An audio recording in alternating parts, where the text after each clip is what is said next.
Good day mga pa-Jaffers! Welcome back to our YouTube channel. Panibagong adventure na naman po tayo. Kasi merong tournament sa San Carlos Negros Occidental. So ito, first time ko pong makakapunta sa Negros. And 11:40 na po.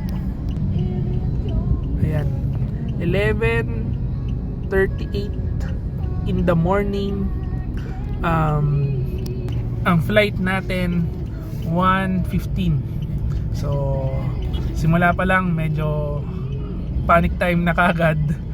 Hopefully hindi tayo malilate.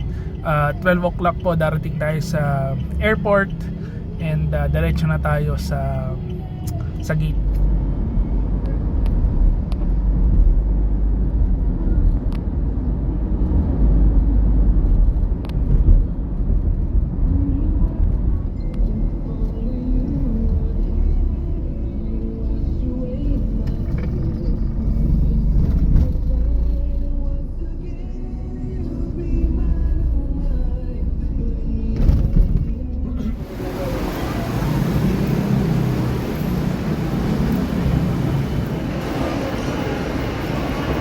Sa boarding gates na po tayo and medyo maaga pa tayo, actually 12:10 pa lang po in the afternoon.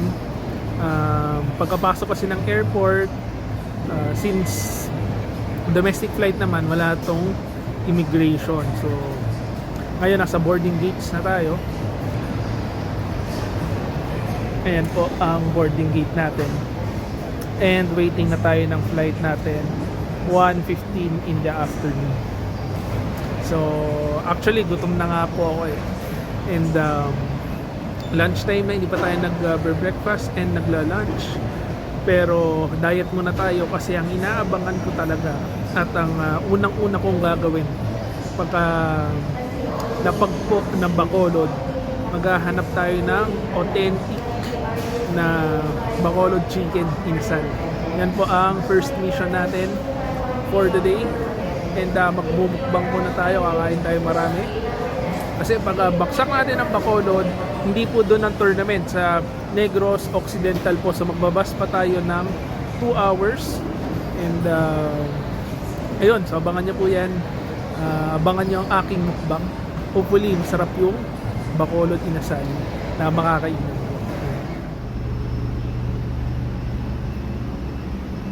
Ayan na po ang aeroplano natin.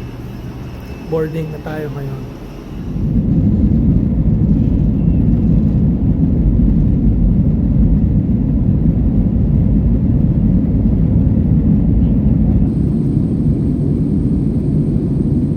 For safety, please keep your seatbelts fastened at all times when seated.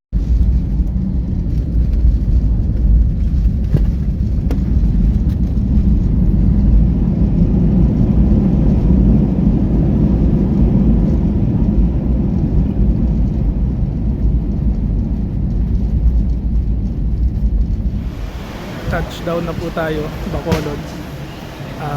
Papakita ko lang ang tanawin. So may bundok na malaki. Hindi ko lang po alam kung anong bundok yan pero maganda siya kanina pagka tapag ng eroplano. Ayan.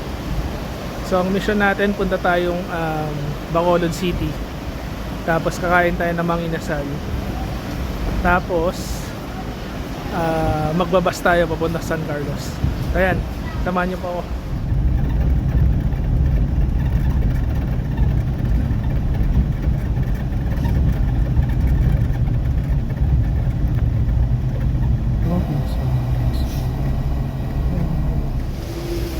Hello mga pa-Jaffers. Grabe na sakyan kong van. Kalahating pwet lang yun nakaupo. Sakit ng balakang ko ngayon. So 200 yung binayad natin po. Pero nasa Bacolod proper na po tayo. So hanap lang tayo ng chicken inasal dito. Siguro mag-aangkas ako papuntang Aidas Chicken. Hindi daw masarap sabi sa Google. So tingnan natin. Actually 20 lang po kasi sa angkas lalakarin ko na lang. So parang 2 or 3 kanto lang yung Aida's Chicken. So tingnan natin kung masarap talaga yung authentic na Bacolod Chicken Inasal.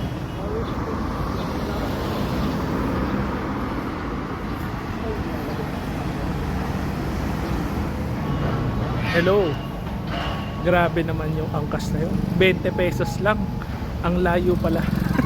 Pag nilakad, sobrang layo, guys. Medyo ayan, kita nyo, pawis-pawis na tayo.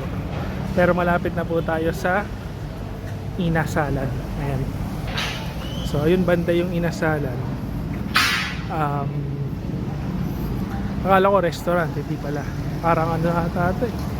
Parang market. Pero nandyan na yan. Dyan na tayo kakain. So hopefully sulit yung kain, no? Kasi di pa ako nag-breakfast, di pa nag-lunch. Talagang inabangan ko talaga ito eh. So tingnan natin kung masarap. Yan, nandito na po tayo.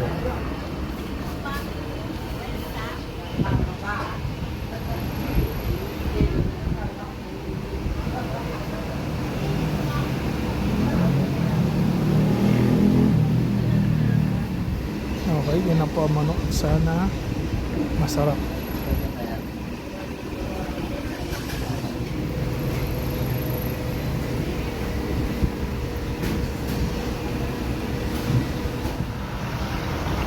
Ayan, tapos na po tayo kumain sa manukan ni Aida. Masarap naman siya eh, no? Ang problema lang, sarap nga. Kaso ang liit, kita nyo naman guys. Liit ng chicken. Parang 1 chicken lang yun. So medyo nabitin tayo. Although naubos natin, masarap naman talaga. Dapat siguro pwede 2 order doon. 1.5 na order dapat eh. Kulang sa 1 order. Ang liit ng chicken, pero masarap.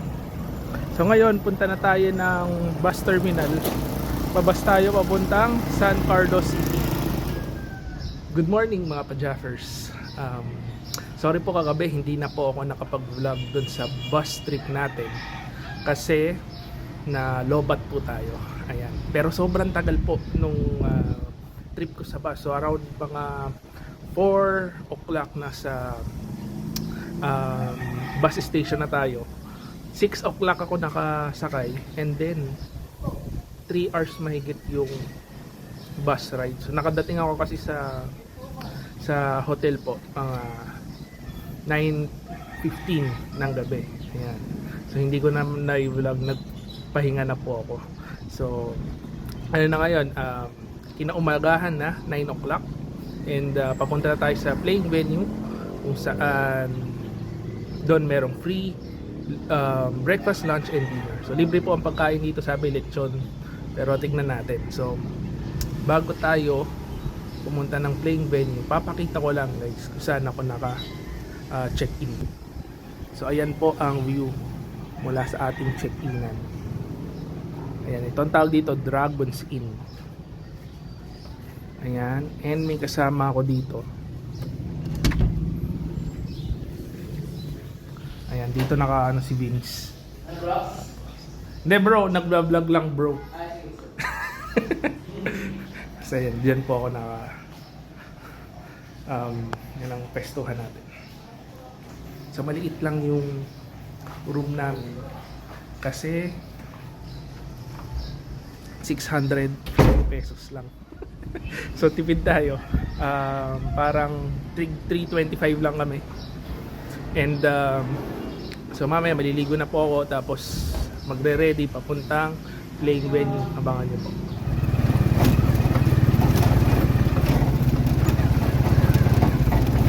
Paano mo nasabi start na? Oh, ba naman? Di ba?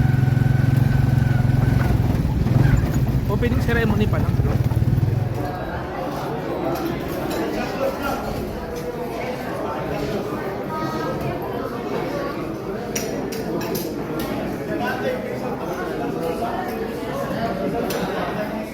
Ayan, so nasa playing venue na po tayo. Maganda naman yung venue, papakita ko lang sa inyo.